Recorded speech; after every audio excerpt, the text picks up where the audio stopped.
It was, and when as Yvette was talking about we were colored at one time, I was immediately put in mind of my dad in World War II.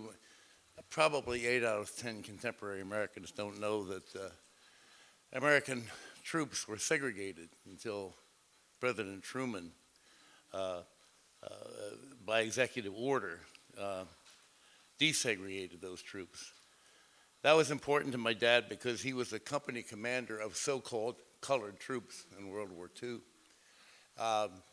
They were stationed in Gadsden, Alabama, before they went overseas, where many of his troops were killed for a country that wouldn't let them vote, wouldn't let them own property, and after the war gave them none of the benefits of the GI Bill that other soldiers enjoyed. And that he recalled Lena Horne coming to entertain the troops, and the African American soldiers having to stand in the back of the auditorium. It didn't sit right with him, and it still doesn't sit right with me, but I'm disappointed, having been there in the early 60s and hearing about the dream.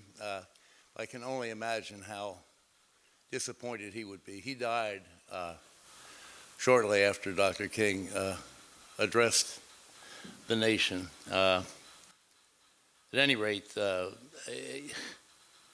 I shouldn't be up here using this as a political platform, but there's a bill in Congress which will grant the few surviving and the descendants of black troops who did not get any of the benefits of the GI Bill to see that they do. It doesn't have one fucking single Republican vote.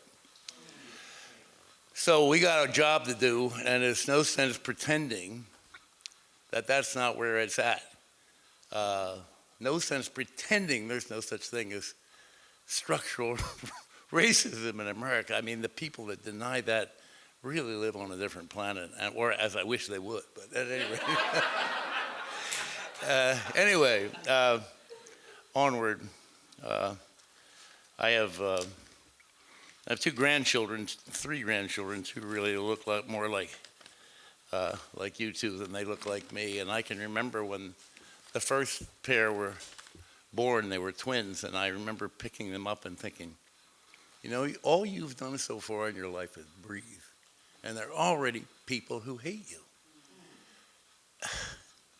Anyway, I know I'm preaching to the choir in many respects, but a lot was going through my mind as you three performed for us. Oh, sorry. Well, just to, I'll turn 81 next month. Please pinch me. But you would have known that because this first poem, which is called Hi-Fi, remembers celebrating the acquisition of what was called Hi-Fi in those days. Instead of a tabletop Victrola, as we said, there was this thing that we actually lived in my grandma's house, all five of us, and my mom and dad, and she was the one who wanted it because she pretended to be a music lover, and she got the hi-fi system, which enabled her to sleep to it as she did at the Symphony Hall. So that was good. Anyway, but I remember first hearing it, and just remembers that I must have been, I think it was in 1952, so I was still 9. Hi-Fi. I think both little sisters were still too young for school. We brothers not many years older. I suspect that what I say is more than a bit sentimental and may not have a basis in anything real back then. So be it, but let me keep it. The five of us hearing the tune, the strings and horns so alive. It's good to be where we are near our parents' new hi-fi, which spills into every corner. The fidelity, almost shocking. They've told us about its wonders, and now at last they own one. Having adjusted some knob, they stand stone still for a moment, as if in a sort of trance. Of course, they're both long gone, so of course they no longer dance, cheeks touching or anyhow. But as long as I say so, they do. Indeed, the song I hear now is precisely cheek to cheek. Now, I would talk about swimming in a river or a creek. Or maybe it's actually fishing. Who cares? Strange bliss pours forth as long as the record keeps spinning. Sickness, regret, and death will all arrive in time. And rancor. I won't forget them rancor. This evening, however, we brothers and sisters watch and chanted 5 children together on the couch with the fancy lace, where our faithful parents glide in what looks like a fond embrace.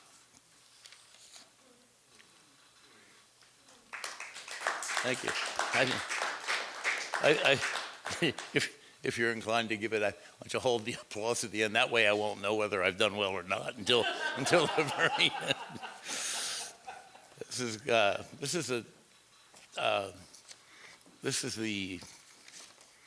that's what I'm going to read. This is the title poem of this book. This is a ratty copy of it. I chose to read from it because the cover came off it somehow or another. But anyway, it's called What Shines, and I had what shall I call it, a complex relationship with my mother, who was in many, many ways a wonderful woman, but particularly after my dad died, she had a lifelong struggle with addiction to alcohol and to prescription drugs. And, you get to a certain age, at 81, the knock on the door is probably closer than you want to imagine.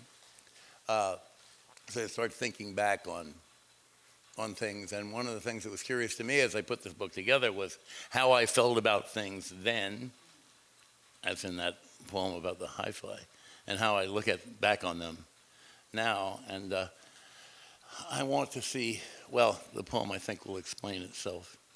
What shines? Astonishing, this never-ending effort to have had a happy childhood. Why does it matter now? Why will yourself into all that forgetting? She may have been a good mother, at least she tried. Or did she? Once again, you're the one who's trying. You contend you do remember moments that glow. You picture her standing one day in the snow, her teeth in a chatter, no doubt, and yet she still looked quite cheerful. Or she seemed to be trying, as you are. The teeth, at least, were one good feature, radiant to the end. You are poised at the top of a hill on a flexible flyer, red sled that shone, your Christmas present at 9. It may have brought you joy. You're trying to alter the downslope rush to make it shiny too, to blot out the icicles of snot, the raw fingers, chilblains, pain. A father was there, a good man. He was now no more than a specter, whose presence is no more advantageous than on that day. Or was it of some avail? You can't remember. You honestly can't remember. Perhaps you just don't want to. You're doing well, at least you're trying. With this, your obstinate bid to sweep off misfortune, to see if there's anything more than only sorrow. Well, there were certain instants. You say, I remember stones. You say, I saw a beach by moonlight. And did those pebbles glint like stars, as you insist?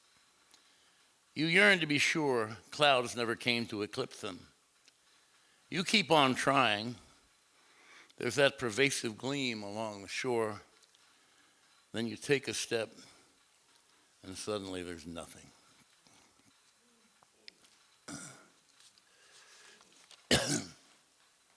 Partners and partners. My beloved wife of 43 years had a series of shoulder operations at local Alice Peck Day Hospital, done by the same guy who did my knees. He's very good, but she has this unfortunate characteristic of developing great scar tissue after incisions, so she had to have 2 subsequent operations to get the to tear away the scar tissue in effect and give her some range of motion. This remembers one of those moments. It's called Partners and Pardners. In the pre-op room, my wife was given a scaling block for a brief procedure. She had a shoulder surgery some time back, and now again they'll anesthetize her to break up scars that have kept her in pain. She'll be comatose, however briefly. I remember right off now how one's love can seldom appear so precious as on a gurney. I feel what I felt on watching her labor to give birth to our children, but I won't be on hand for this episode. I sit in the lobby, alone except for one other old man in a black cowboy hat who's waiting like me for a wife to come to. He's plunging his fingers into her purse and digs around inside. In search of what, I wonder? I can't decode his half-audible mumbles or his face's expression. On the trip here from home, we hit black ice on a busy road in this busy small town. My pickup spun on the slick in what passes for rush hour here. The fact we weren't hurt defies all reason. Like Grace. The man keeps probing, and I keep wondering why. His look's still deadpan. I know very well what it is to divert one's thoughts from hurtful or frightening matters, to seek what can lift us out of the world when it threatens to tear itself to tatters. How on earth can love torture us, though? Its pain seems deepened by the length of its years. An ambulance siren winds down outside. I've been reading to keep myself busy, but now I looked up to find my cowpoke in tears.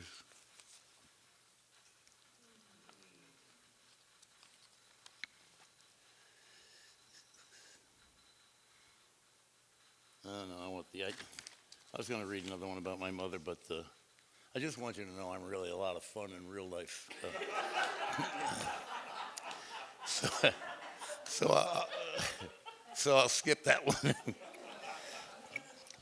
This one is called Politics, 2023.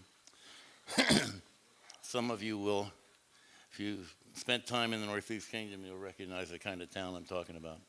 Politics, 2023. The long-haired cat in my rearview mirror, flat on the tarmac. Was it racing for a freedom it would never know? Did it flee a coddled life? Not much I passed would suggest as much. Double wides with Dixie flags, pastel-sided like cheap Florida motels, appear somehow to glare at each other across a minuscule yard full of kids' toys. Everything's muddied by rain. This latest shower darkens the coats of 3 ribby ponies. I wonder, do they ever get ridden? They vacantly gaze over paddock wire, but at a distance. They have their reasons. Yellow insulators suffice to remind them electric shock will greet a touch. They all seem well beyond any penchant to fight their fate. The eyes of a tethered pit bull glitter, he'd like to get at them. Now I cruise through town, the dead axe factory, empty storefronts, Dollar General. For some reason, a few men shriek at a sopping few on the opposite sidewalk. One man who doesn't look lame keeps shaking a cane. I don't know a thing. I keep going. I'm a lucky man. I get along with most people I know, who get along with most they know. Some of us treasured friendships for ages. Feigning unconcerned, though, why would these strangers care about me? I sing along with country tunes on a radio station. So easy to harmonize. The same 3 chords, every song.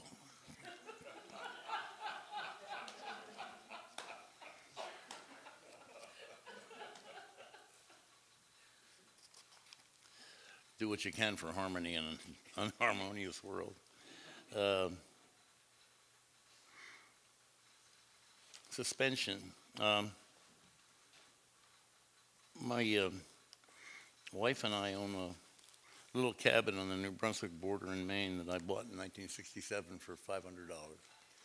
And it's not close to anything, which is one of its charms, until the 5 kids show up with 7 grandchildren, and then it's a whole different atmosphere. But when we're alone, it's a little like this. It's called suspension. Seasons of the strawberry moon, the Algonquins called it. The berries ripen in June.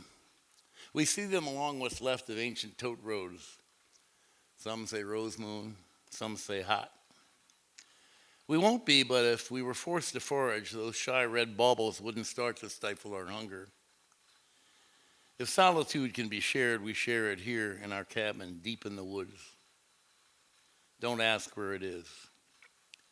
There are gullible perch in the lake, underdamp duff in the forest, small worms for bait.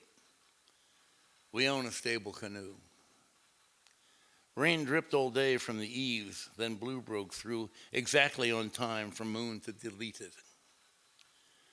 Our crackly portable radio says fair tomorrow, hot but pleasant.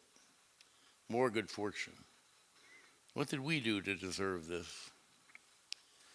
In a jagged row at our clearing's edge, wild roses glow like gemstones splayed on felt. Mere minutes before the darkness yields to moonlight too, and they go wan. We noticed a damselfly drying its wings in late afternoon on a wall beneath the eaves. It lifted just at dusk to hover briefly over its tiny world, just as we do over ours.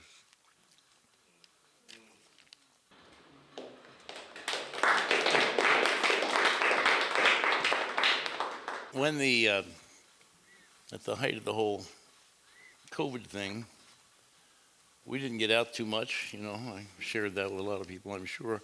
And so not socializing much, I kind of looked around the house for things to write about.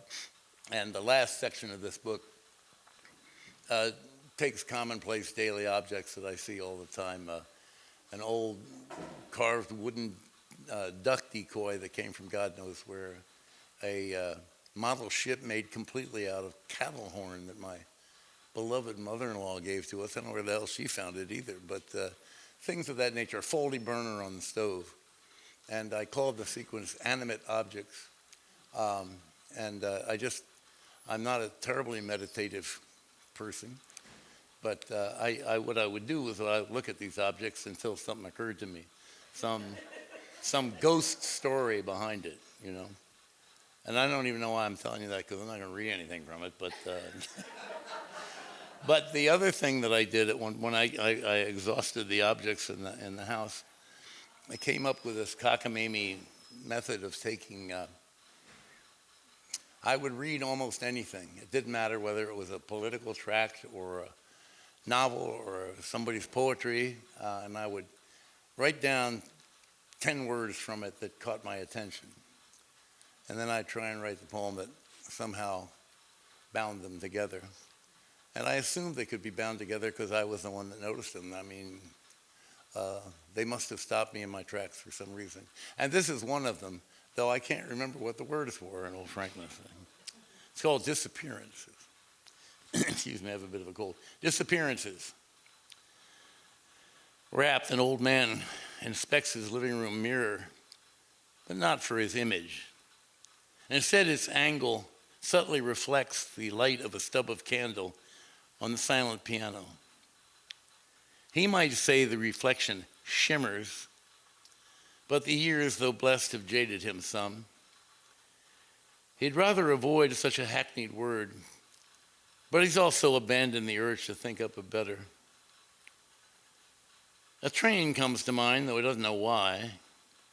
He can't recall when it was he saw it, or even if, but it seems some caboose's lantern lodged in his mind a lifetime ago, its glow growing distant. Was it even then a matter of things he longed for, fading?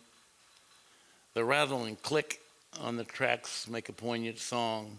He'd rather ignore its meaning, clearer now than ever. I'll do 2 more. Not too terribly long, get you all home. This one's called Mythology. Mythology.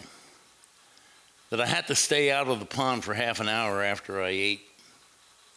That my grandmother selflessly rolled dressings for Yanks who'd been wounded in World War II. That her uniform hung in our parents' cedar closet, but somehow disappeared. Perhaps there were thugs in masks who grabbed it and lammed. Oh, sure. I invented my own little myth as a boy 6 decades back. That if I thought hard about her in the shower, a girl would appear by magic and she'd adore me. The spray from the head, the very ichor of Eros. Never happened. I never thought hard enough, maybe, or maybe I couldn't picture which girl I wanted, which has changed. That whoever threw the first punch in a fistfight would always win. I have some scars to disprove that one. That marriage went dull, its physical fervors quashed by the passage of time. Depends on whom you're paired with, I testify. I wear 2 wedding rings, the first for day 1, the other for 15 years, and I'll need another soon for 45. If this is a trap, don't set me free. Such sentiment was hardly the point, if indeed there was one when I began. Ah, well, all's well, said the fabulous bard that ends well, as I've found, like a wondrous myth, like a fairy tale. And finally, my grandmother, who owned the house that she was born in and my mother was born in and we lived in, was an amateur painter, and not a very good one at all, the truth be known. And I think she knew it. And I'll tell you one little anecdote. At the end of her painting career, now mind you, she lived to be 98, so that was long into my adulthood. She produced a masterpiece. It was remarkable, but there it was. It was a little bit like Millet's Gleaners. It was apple pickers picking up apples, obviously late in the season. All the leaves are gone from the trees. The windfall fruit is on the ground. And I really liked it. So when she was getting on in years, I said, can I have that painting? I really would like to have that painting. And she said, well, I've promised it to your Uncle Ned. Now, Uncle Ned was a man who came to visit with us because it was really hot in the city and my grandmother liked him. And he stayed for 25 years. Which was a great thing because I suspect I'm quite sure he was a gay man in retrospect and closeted in the manner of the time.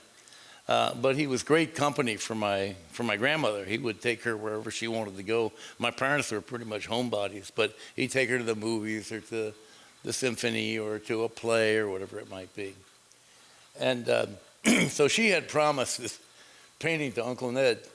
Now, my dad died in 1966. Uncle Ned said, well, it doesn't look right for me to be living in the house with a widow. You know, I got to move out.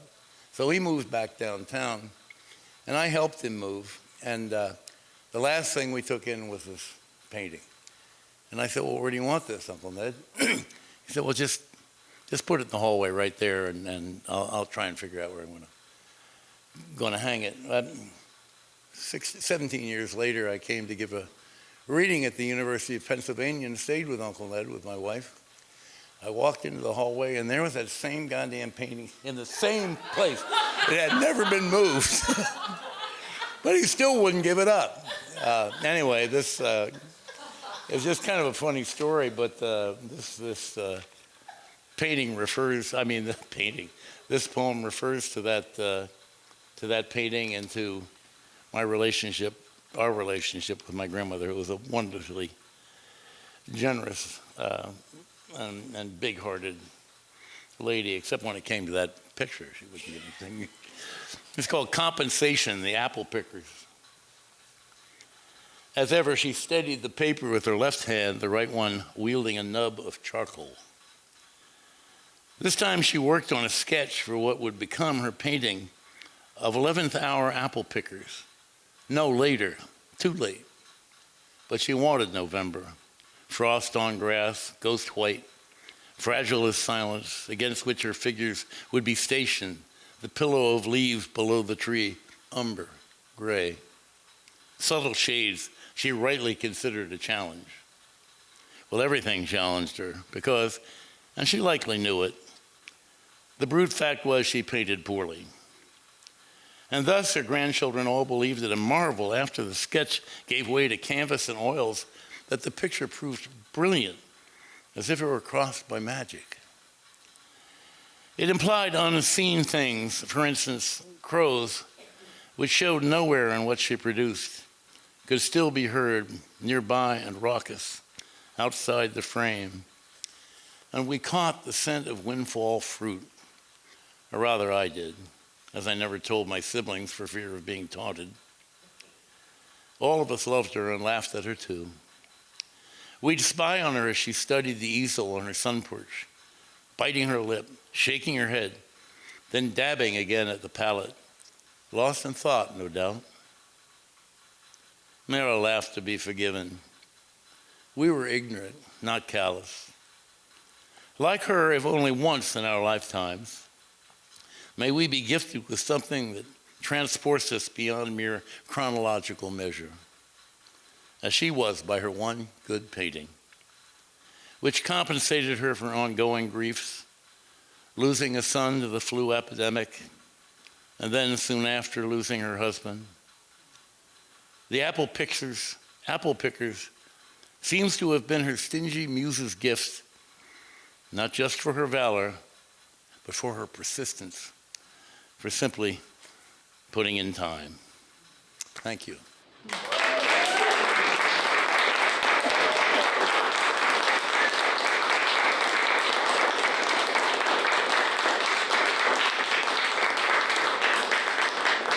I'm remiss also in not having mentioned right at the start that I'm absolutely delighted to be in this company musical, well, yours is both, but yeah, musical, poetic, oratorical, and I'm very grateful to Samantha for providing the space and to Drew and the people at Sundog for doing what they do. So keep doing it. Thank you.